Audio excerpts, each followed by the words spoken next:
Ladies and gentlemen, welcome to NFBPA's Forum 2024. And now, our session dais. Please welcome Jahan Pitt, BOD Student Representative and Public Policy Fellow, NFBPA. Earl Hopkins, Features Reporter, The Philadelphia Inquirer. Nicole Lynn, CEO, Clutch Sports Group. The Honorable Stephanie Rawlings Blake, CEO, SRB and Associates. We thank you for joining us for this year's Generation Next session. This interactive session will introduce best practices for leadership, communication, and creating a winning organizational culture. Experience live, rapid-fire discussions, which will provide tips for establishing good working relationships and networking opportunities for those looking to work within the public sector and those who are at the beginning of their careers. And now, please welcome Simone Wilson, Marketing and Communications at NFBPA.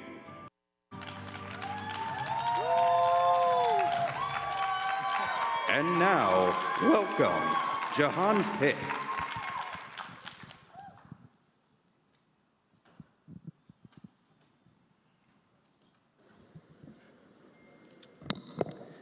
Good afternoon, everyone. Let's do that one more time. Good afternoon, everyone. Y'all with me today? Okay. I know you guys aren't too tired. Thank you for coming this year's Generation Next session. It's really a pleasure to have everyone here. As we all know, especially in 2024, there's no clear-cut path to being successful. Time and time again, we're beginning to see a new wave of administrators that continue to stray from traditional government backgrounds. It's our hope that you can be able to derive the tools of inspiration necessary to take charge of your professional and personal lives from this session. I would like to introduce one of our first sponsors, Google, with Mr. Jamar Thomas. Can you please join us on the stage?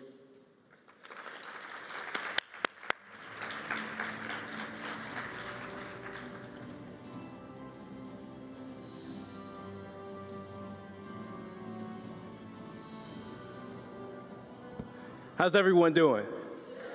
All right. I'm super excited to be here today. I want to give a shout out to my colleague, Tyshawn. He's sitting in the back. But I want to ask you all after this session, if you can find one of us, pull us to the side. We want to share all about the good things that Google is doing in the public sector. My name is Jamar Thomas. I'm a technology evangelist at Google. I'm just pumped. I'm like really excited. I think Tyshawn had asked me how I slept last night, and I slept like a brick. We went out, it was a great party, but I slept. Not everyone is aware, but I have a 5-week-old at home right now, and there's not a lot that would have pulled me away from her, except for this conference. This conference has been outstanding, and this is my first time here. Yes, clap to that. The keynote speakers, amazing. The sessions, the dialogue, the discourse, the people in the network. We're in a hotel room full of influential public administrators. And so one of my charges that I'm taking on is I'm taking this back to the greater Google.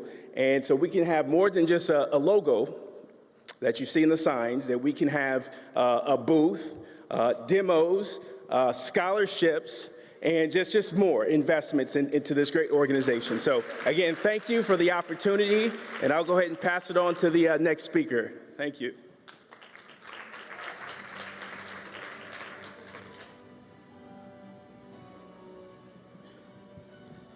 Thank you so much, Jamar, for your remarks.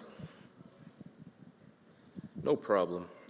Without further ado, I'm pleased to introduce my fraternity brother and today's moderator, arts, entertainment, and culture reporter for the Philadelphia Inquirer, Earl Hopkins.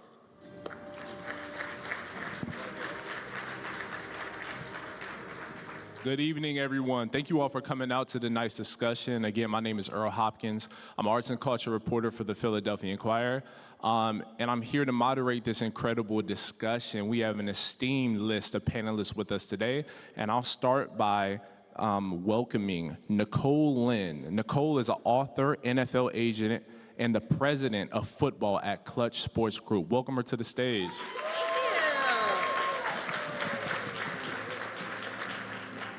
Hello. And our second panelist for today's event is Stephanie Rollins Blake. Stephanie is a CEO and former mayor of Baltimore, Maryland.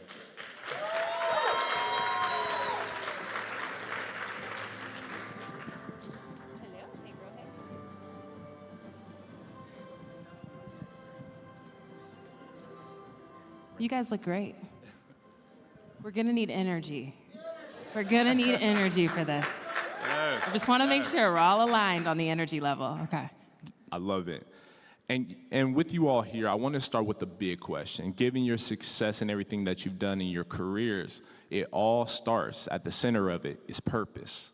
At what point did you find your purpose, and what was that moment like for you each? So I am pretty much a nerd when it comes to that because I knew what I wanted to do since I was in elementary school. So for those of you who are from Baltimore, who's from Baltimore? Let me see. Any Western Doves in the house? Thank you. Like one back there. Thank you. Anyway, so my parents really brought us up. I have an older sister, younger brother. Brought us up to be passionate about service and education. And my dad was an elected official, and I learned at his knee, and I saw what he was able to do for our community, and I was hooked from a very young age. So I knew that I wanted to go into public service. I ran for office in middle school, was in high school SGA, Young Democrats, all of those things. And everything I tried to do along my educational journey was to make sure that when I had the chance to serve my community, I was prepared.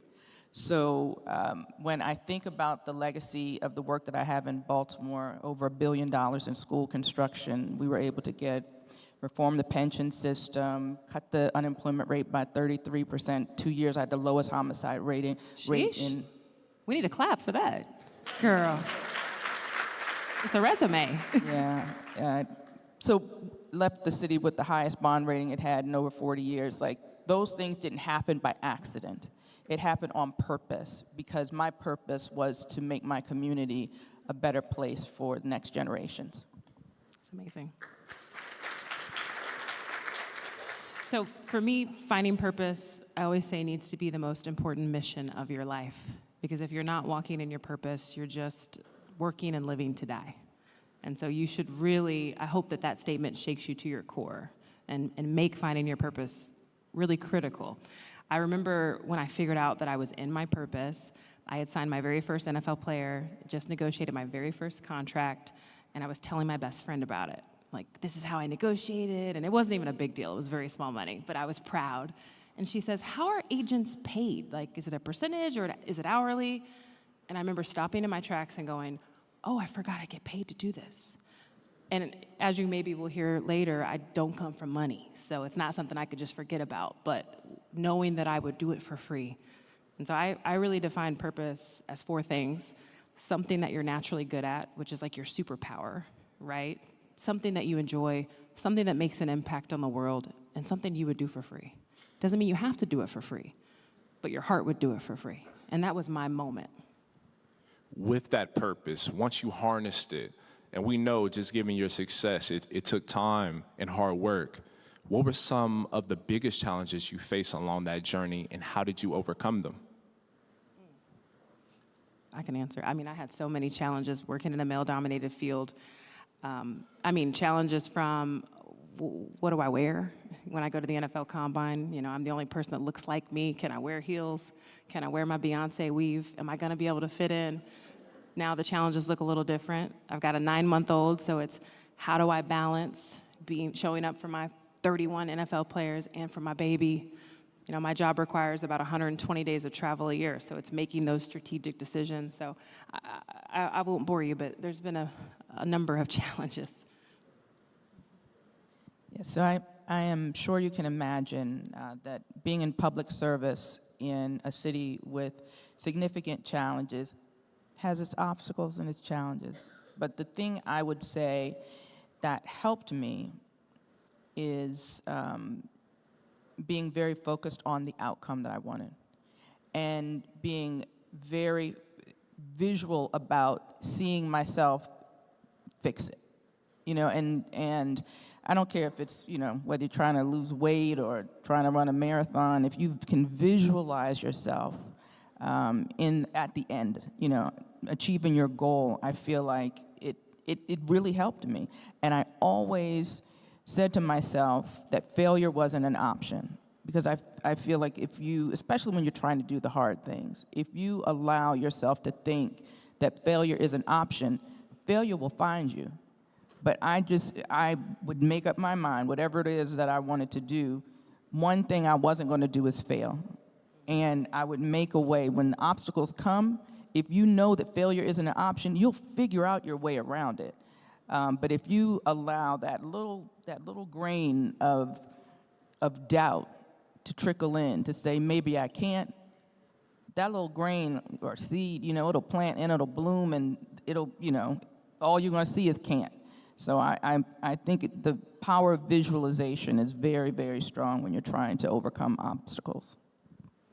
Thank you, Stephanie. I'm actually going to bring it back to you. You're rooted, or you were bred in Baltimore, this beautiful city.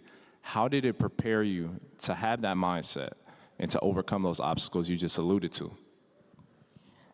I'm going to try. This is a professional group, so I'm going to try to keep it professional. I think one thing about people in Baltimore is that we're resilient. Our city has been knocked down, bent but not broken. And it is that resilience that I feel is within me. And I also know, for better or for worse, you can dress us up, but we're still not going to take stuff from nobody. So that has been helpful. That I feel like I lead with Baltimore, meaning when I was in office and I needed to get things done, in my head, I was like, you're not going to mess with Baltimore, so we're going to figure this out. You know what I mean? So that, my in Baltimore, it's all about what high school you went to. So my high school, is in my blood, my city is in my blood, and, I feel very strongly that tenacity, that resilience, that grit that we have in Baltimore has played a major role in what I've been able to accomplish. And Nicole, you talked about this in your book and in various interviews about your upbringing in Tulsa, Oklahoma, and some of the difficulties that you had in those moments. How did it prepare you for what you would inevitably do within your career? Yeah, my upbringing is kind of like a Lifetime movie, is the analogy I use. I mean, I grew up extremely poor, very traumatic childhood, but the blessing on the other side of it is that I have been able to really connect with my athletes, because many of them have had the same story as me. And so it's made me the agent that I am today, and I can relate to them and help them through those situations because I've walked through the fire. And so maybe a sad beginning, but a good ending on the other side. And as Black women in male-dominated industries, did you ever feel, and Stephanie, you alluded to how failure wasn't an option, but did you feel as a young leader you had somewhat of a safety net, or did you always feel like the stakes were high? All right, say it again. Did you ever feel like you could fail early at any point as a young leader, or did you still see it even then that failure was no option? I think I'm telling you, especially for the young women who are here, like, you have to believe that you can do it. And I say that when I look, and I know, I'm not going to put words in your mouth, but I know in your industry, there's a whole lot of mediocre people without melanin who are killing it in the game. Say it louder for the people in the back. So I feel like, we know that we have to work twice as hard. So what I do not allow myself to feel is inferior, is, incapable. Like, I show up at the table knowing that I've accomplished more than probably 90% of the people sitting at this table. So what I'm not going to do is allow you to fail. Allow you to fail me. You know what I mean? I'm not going to be an obstacle. Like, too many of us, and unfortunately too many women, become our own obstacles because we allow it to creep into our heads that we don't belong. Imposter syndrome. Yeah. And, I am the anti-imposter syndrome. I'm the president of the anti-imposter syndrome club because I am against it. Because there are too many mediocre people who are walking around here, rich as I don't know what. And we're out here working our tails off, and we deserve to be at all of the tables, doing all of the things, and being recognized for it. Everybody needs a Stephanie in their corner. I will tell you, I love this mentality, and I want to get there. But I do still personally struggle with imposter syndrome. And it's frustrating because even in the moments when you've done the biggest deals or signed the biggest clients, I still have the question. So I think this comes with maturity, but I love that. I remember when I was at the NFL draft, my first time at the draft, and I had the #1 player in the draft, and I walked into the green room as the only woman in the room, and I kept thinking, is somebody gonna kick me out? Is somebody gonna tell me, how'd you get in here? Where are your credentials? I had the best player in the whole draft, and I still felt like an imposter. So I make sure you have friends like this in your tribe. Like, text me. I'll send you. I'm about to get your number after this. Motivational message. And Nicole, as you alluded to, you transitioned from being a civil litigation attorney to a career in sports management. How did you muster up the courage, knowing the negative thoughts and, around making a transition like that as a black woman in that type of industry? How did you muster up the courage? Yeah, that's a great question. So I was an attorney, civil litigator for 7 years, and I knew I wanted to be a sports agent. Let me tell you, when you tell people you want to be a sports agent, it's like telling them you want to be a rapper, okay? They're like, why do you want to be a rapper? You got this salary here, you're set. So it's a crazy dream in most people's minds, but I knew I had to take the jump. Does anybody know what a Hail Mary is in the building? Hail Mary in football is a throw at the end of the game, and it can change the trajectory of the game. I believe every person has personal and professional Hail Marys that they have to take, and those Hail Marys can change the trajectory of your life. Yes, the risk may be large, but so is the reward.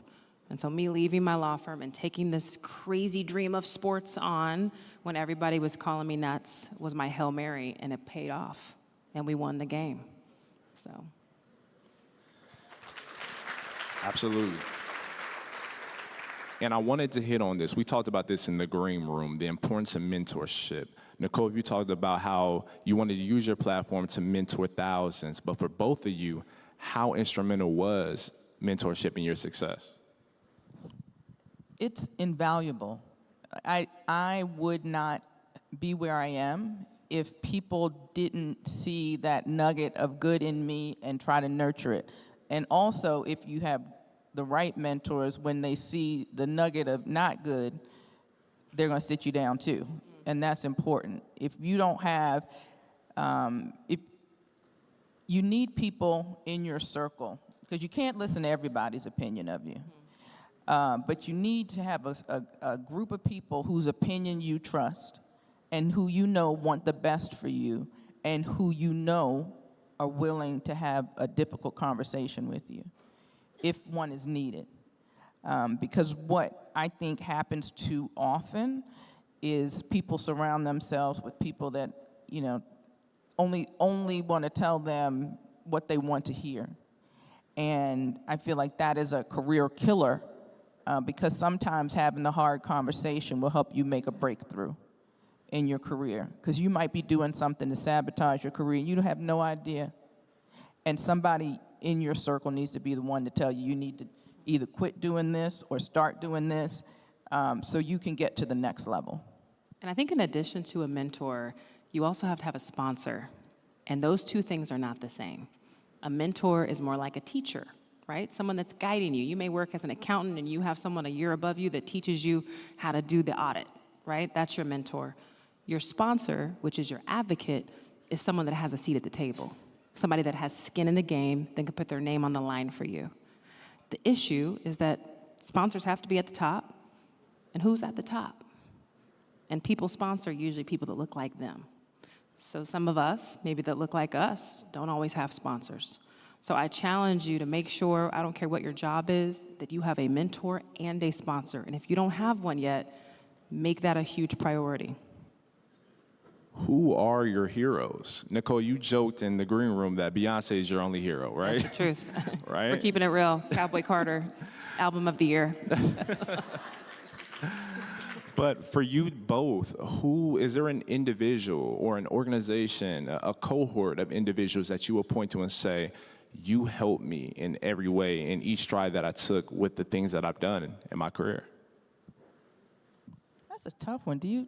I never had heroes growing up. I mean, it was always just Beyonce and how great You could she... do worse than having Beyonce That's as a fair. hero. Yeah, that's fair. I never really had heroes, and I don't know if it's because in my industry, nobody looks like me to look up to, so I can't even point to people. I know this is a common question, and I thought about making something up, and I was like, let's work with integrity today. No heroes.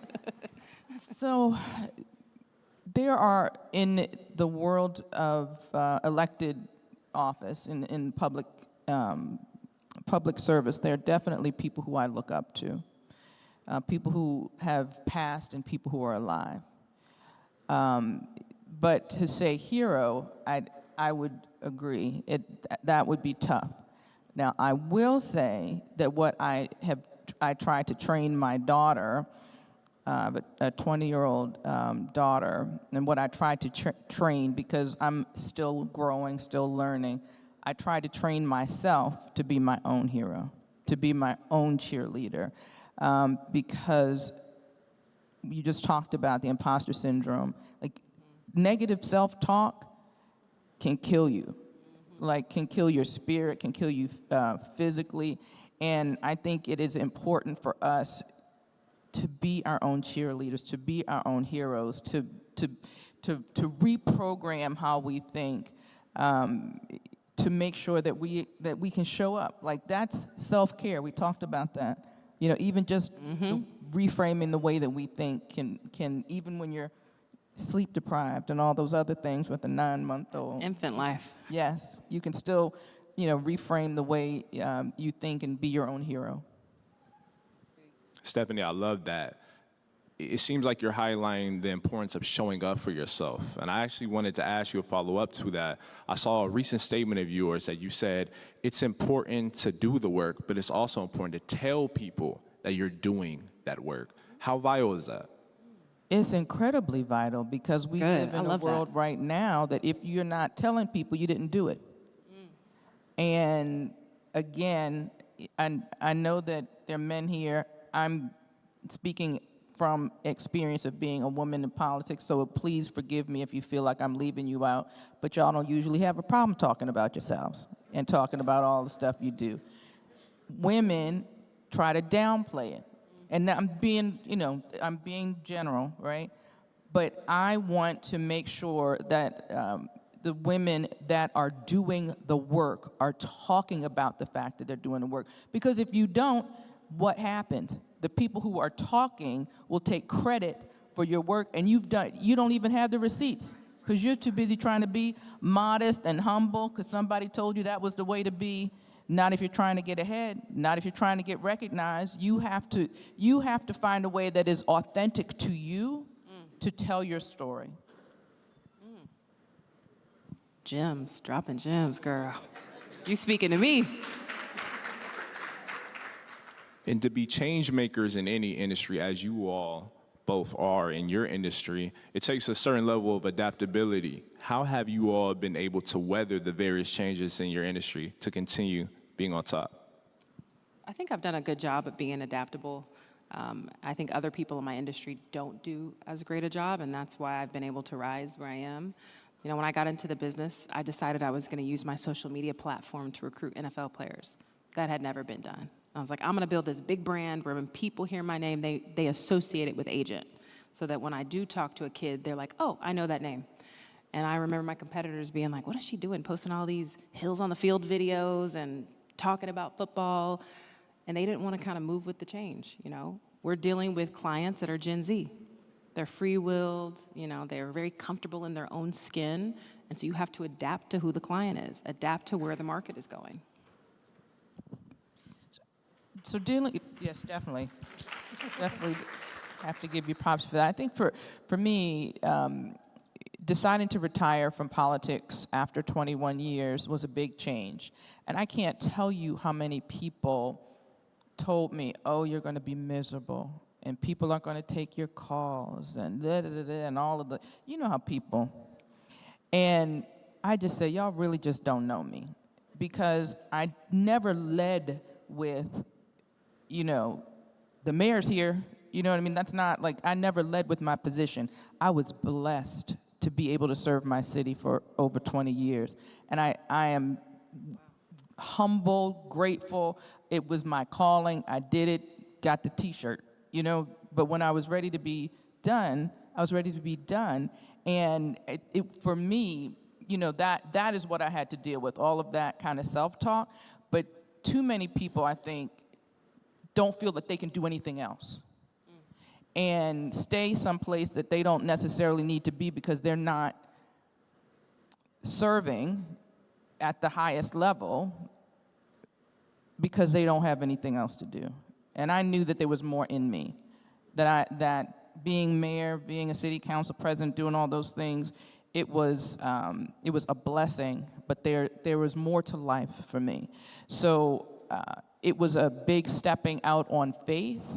And I would say if anybody's thinking about transition, you don't have to know what it looks like to step out. Because, you know, when you believe in yourself, when you are keenly aware of what your skills are, there's a second chapter out there. There's a third chapter out there. And don't let anyone tell you different. I say this all the time. When we talked about imposter syndrome, how many people do you know in your industry that continue to fail up? Girl. Right? So, you know, so my motto is I don't want to fail up. I don't want to fail at all. But if I do, I'm going to get up because I know it can be done. I know that, you know, one mistake isn't, you know, the late Elijah Cummings used to always say, don't confuse a comma with a period. You know, that it might be just a part of your story. It doesn't have to be the end of your story. And I really hope people take that and own it in their spirit because you can do a new thing and you can be joyous in it and you can find purpose in it.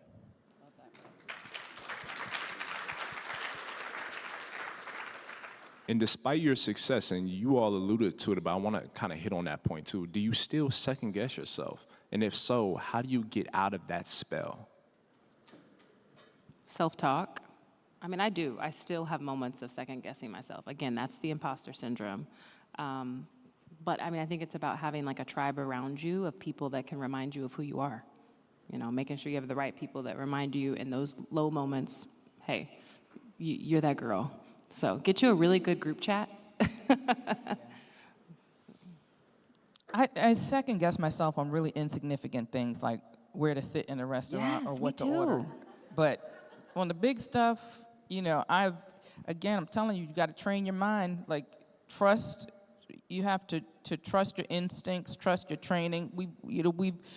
We have gone to great schools, had great teachers who have poured into us. You know, so when I'm in those places where I need to make the decision, I know that I'm not going in there by myself. Do you know what I mean? Like, I've got this. And it's not just because of me, it's because of all that has been poured into me. So, no, on the big stuff, no, I don't second guess myself. But don't ask me what I want for appetizer. I feel you on that. I agree. And Nicole, you wanted to talk about this too, and I think this is a very valuable discussion too, just about, for those that want to follow in you all's footsteps, what's some advice you would give to somebody that wants to step into sports management or any other industry and traverse across industry? Yeah, I mean, the advice I always give is that excellence is your greatest currency. Excellence is your greatest currency. If you are excellent in everything you do, they can't leave you out. They can't pull your seat from the table. People in this room, we don't get the opportunity to be good or to be great. We have to be excellent. And I appreciate, hey, being the first woman to do this or that, but I really want people to say, man, she's excellent at contract negotiation. She's excellent at working with her clients. And so your goal needs to be an expert in your field and to be excellent in all that you do.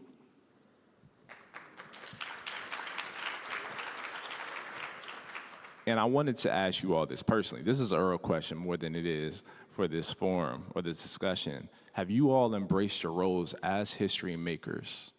Or is that distinction still uncomfortable to kind of harness or accept? Have we harnessed it? Meaning what? Do you accept the fact that you all are change makers? Absolutely. And that's what I set out to do. When I became mayor, one of the first things I did, even before I got sworn in, I was invited to the U.S. Conference of Mayors. It's the preeminent mayors, I shouldn't say preeminent. It is the oldest organization for mayors across the country. I got there, I was embraced as a new mayor. I heard that there had never been an African-American woman to be president of the organization. So the way I think is, well, now there will be, because Period. I'm here. And I don't even know where all I know is I'm doing it.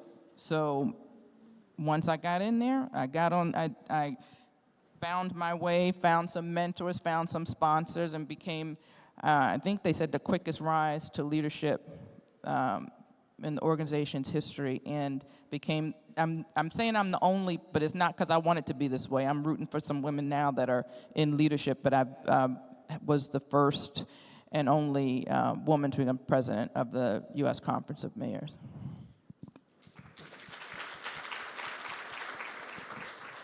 Yeah, for me, it's very similar. I definitely embrace it, but I don't want to have the trailblazer effect. Trailblazers a lot of times want to be the only. They make it to the top. They want to be the only one at the table. They want anybody that comes behind them to have to go through the same hell and fury that they went to. I'm like, look, we're not pledging a sorority here, right? We can make it easier for the people that come behind us. And so that's been my goal, but I absolutely, have enjoyed the journey and being a change maker. Oh yeah, clap it up. Yes. And this is my final question before we open it up to our amazing guests tonight. This year's themes is excellence in service and strength in leadership. How does that mean to you? What does that mean to you? So excellence in service and strength in leadership to me means, if you want to be a true leader in the sense of when you're in public office, my father taught me that true leaders are willing to make themselves vulnerable for the things that they believe in. Meaning, if there's a tough decision that needs to be made, and you know that it is unpopular, but you know that in order to serve your community, a thing needs to be done, don't sign up for the hard jobs if you're unwilling to make the hard calls. Because when the hard things need to be done, it's for us to be able to move forward as a community. And when we allow people in the positions that want to be liked and not to be leaders, we end up in situations around the country, that we don't necessarily want to be in. You have to be willing to take the slings and arrows and know that you are doing it because you are putting your community in a better place. More times than not, people come around, they'll understand, but even if they don't, if you want to serve and to be excellent, you have to be willing to be unpopular, to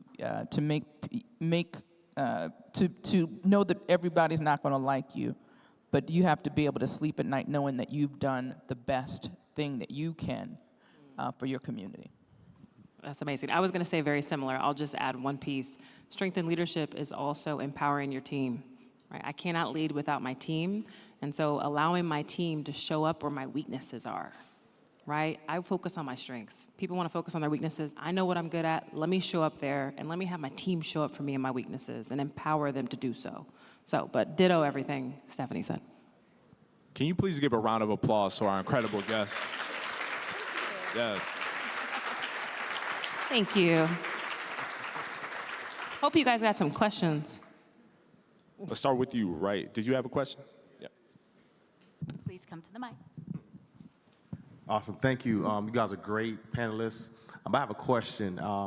So as you both were, blazing the trail ahead in your respective places, can you speak to how imperative and paramount self-awareness was and still is?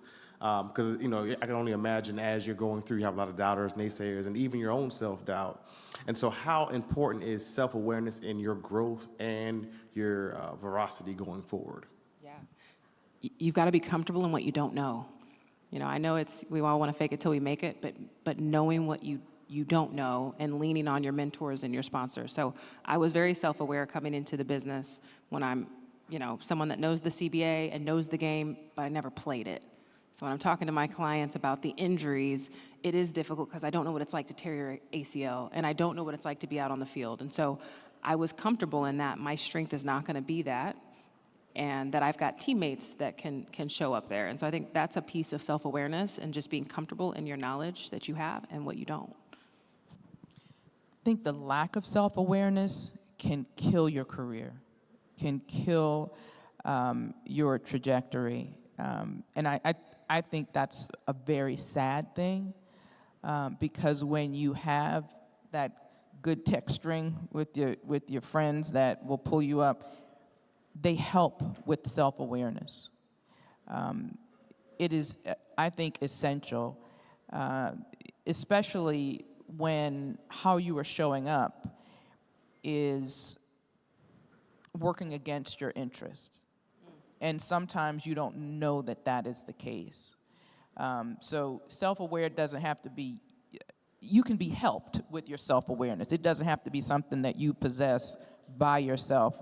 You can be aided in it, but it is essential. Because if you're communicating in a way that is not being received in the way that you want to be received, you're not going to achieve your goal. And if you just continue to do that because of a lack of self-awareness, because someone's unwilling to tell you, this is not the way that you get people to do what you want them to do, you'll continue to fail. Another question.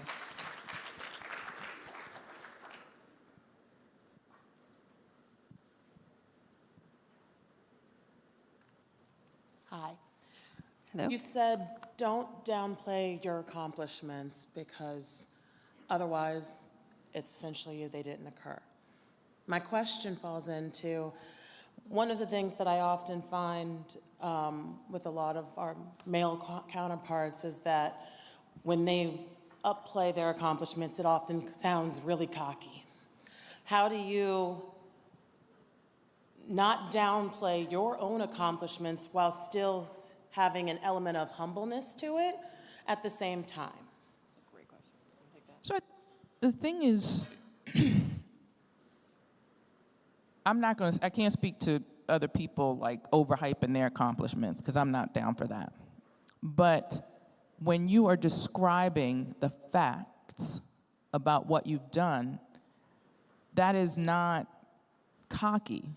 That is being factual with your information. And it is not something that I was naturally good at. It is something that I had to practice. But it's worth practicing because the way that you overcome not feeling good enough is to own all of the things that you've done, all the things that you've gotten through. Like you have to be willing to try out different ways to talk about it because it's important for you. If it's important, if you're in an industry that matters, that people need to know what you've done, you need to take the time to learn how to talk about it. And it is, for some people it's easy, for me it wasn't, I just had to keep practicing it.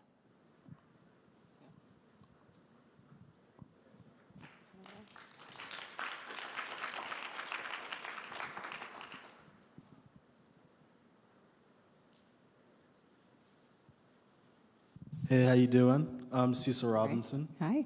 I'm 23 years old, and I'm a junior sales associate at Prism Compliance Management.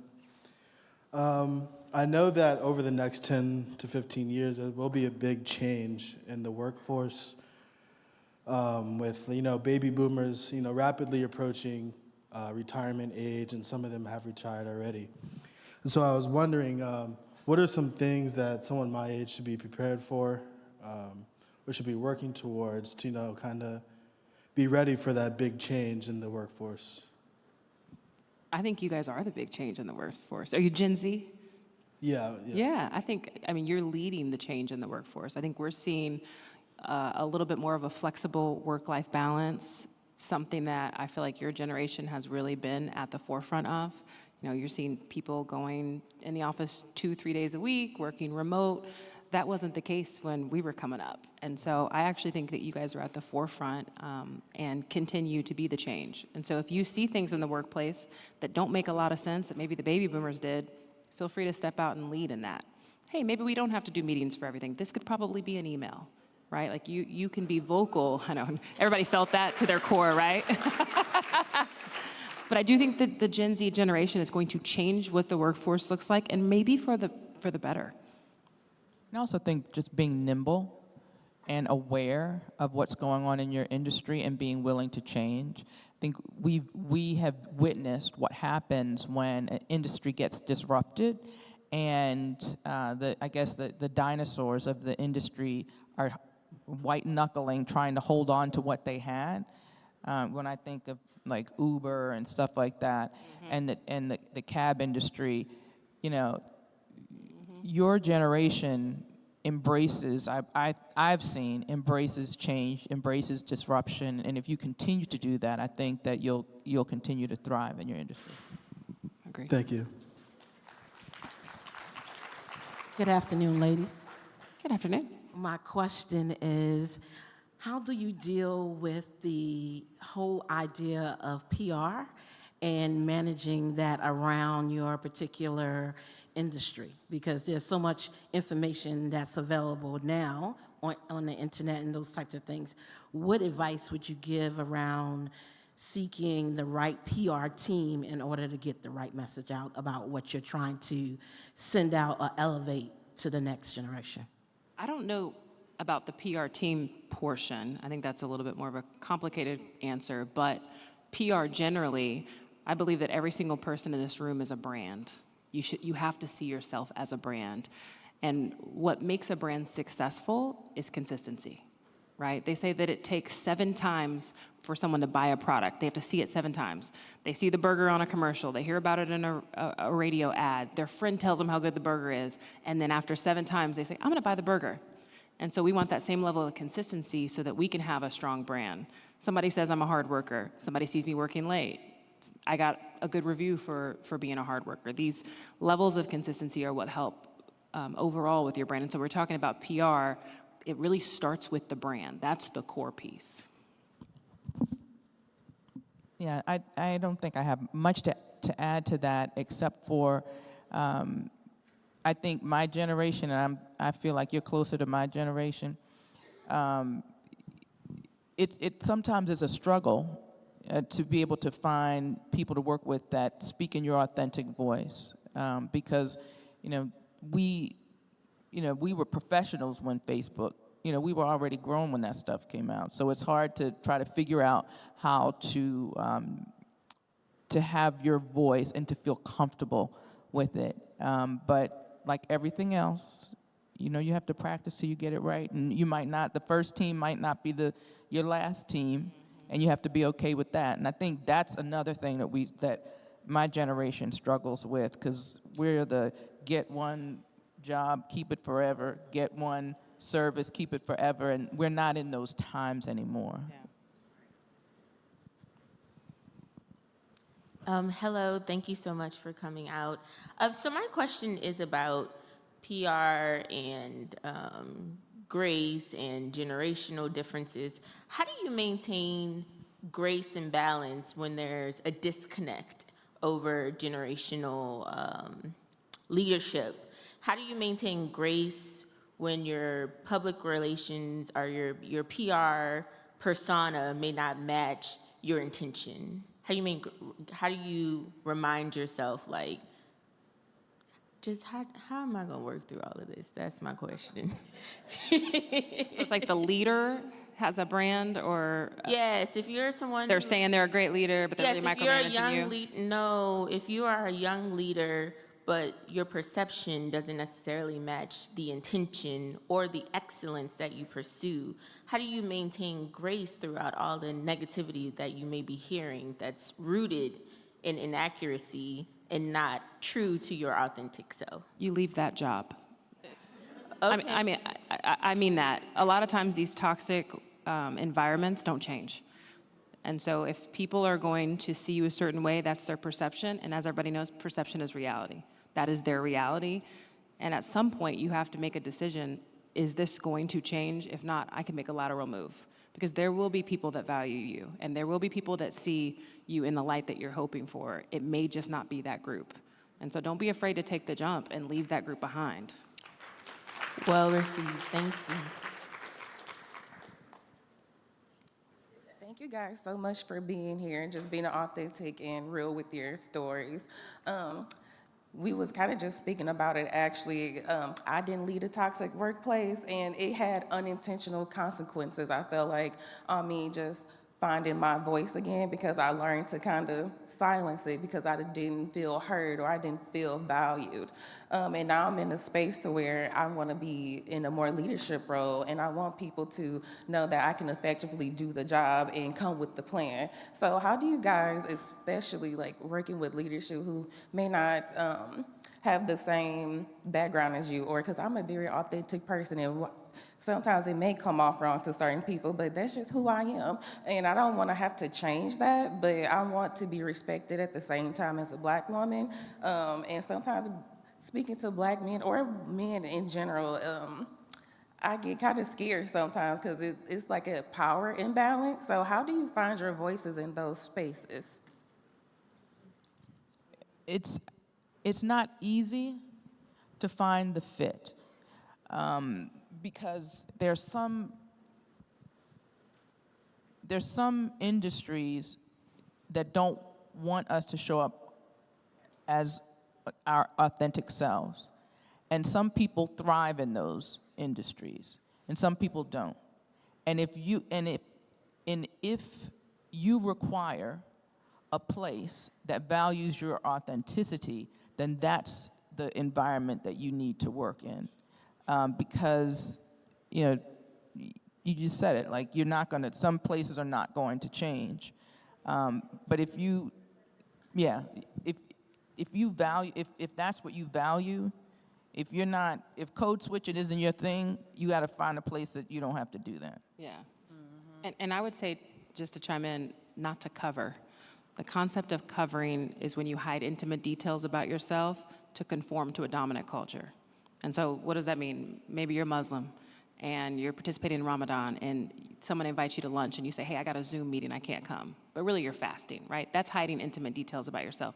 It could be, hey, I don't want to show my natural hair as a Black woman. I'm not going to ever wear it natural and wear it out. I challenge everybody not to cover, because when you show up as yourself from day one, it makes it easier for the people that come behind us. And so I would be careful about not covering, whether that's in the way you talk, the way you dress, or hiding intimate details about your personal life. You know, it's definitely a way to show up as you when you do not cover.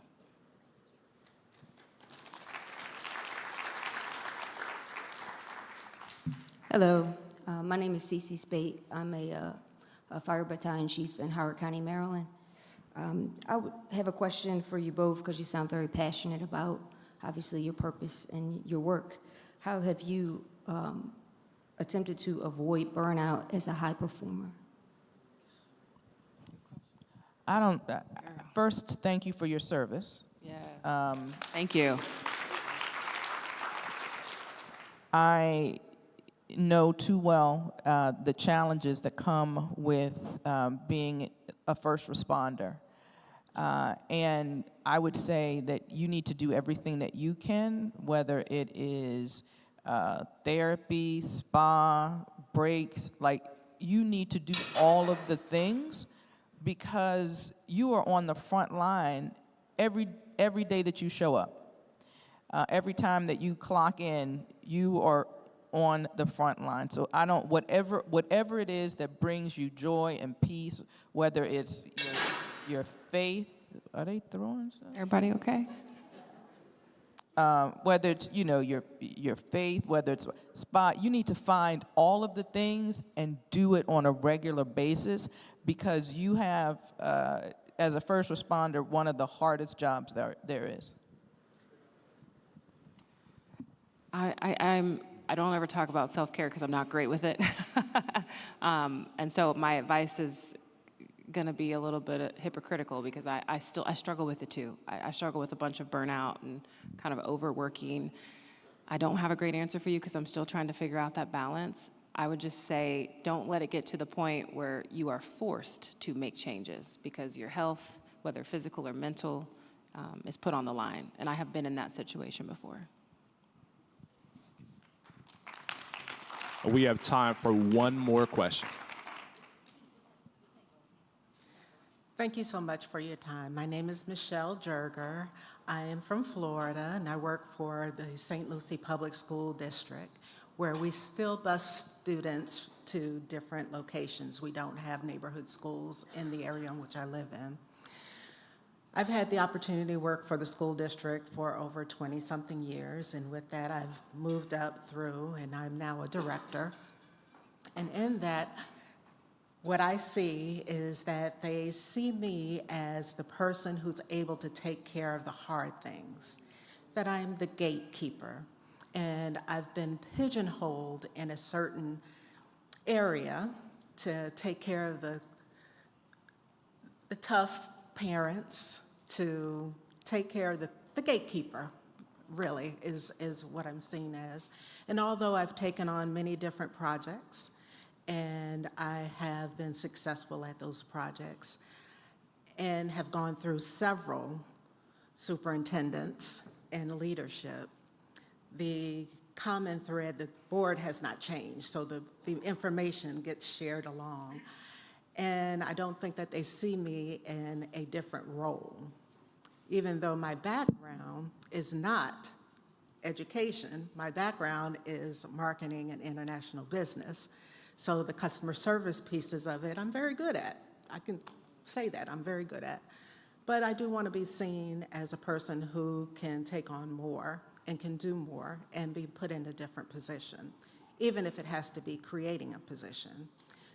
How do you transfer and change a mindset when you know that your superiors see you as an excellent worker, but in this particular area? Do you have a particular role in mind that you would like to pursue? Yes, I want to do more in the community outreach and community involvement. So what I would suggest, because you said how they see you, start thinking about the way that you see you and look for opportunities to show up in that space. Because I'm sure that there are opportunities to show up in the community engagement space where you're able to show what you're able to bring to the table. And I would say that instead of looking at something and saying, I could have done that, to do that. And then that's how you show up, and that's how people see what you're able to do. But you have to step out a little bit, and it might be something that you do. When I say voluntarily, like helping someone else that's working on this project that's not assigned to you, but it's in a space that you want, right? Get out in those spaces and shine, and then people will see what you're able to do.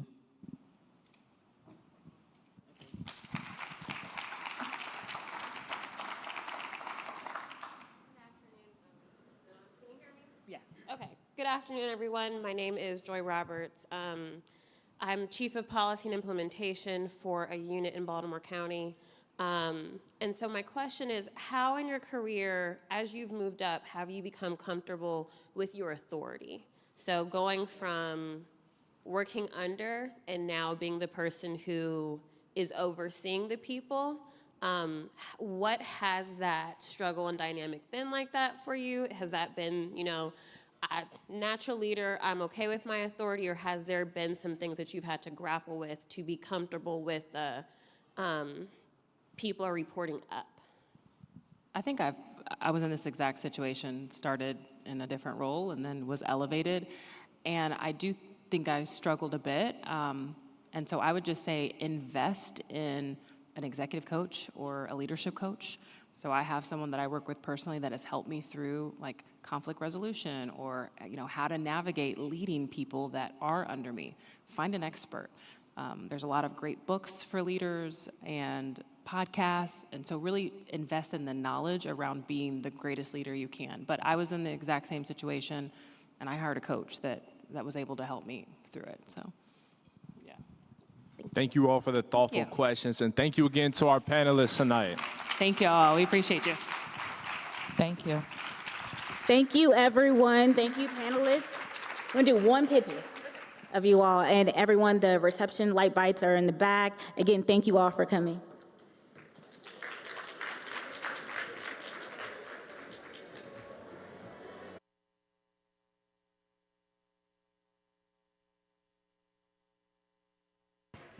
Ladies and gentlemen, that concludes our main stage session.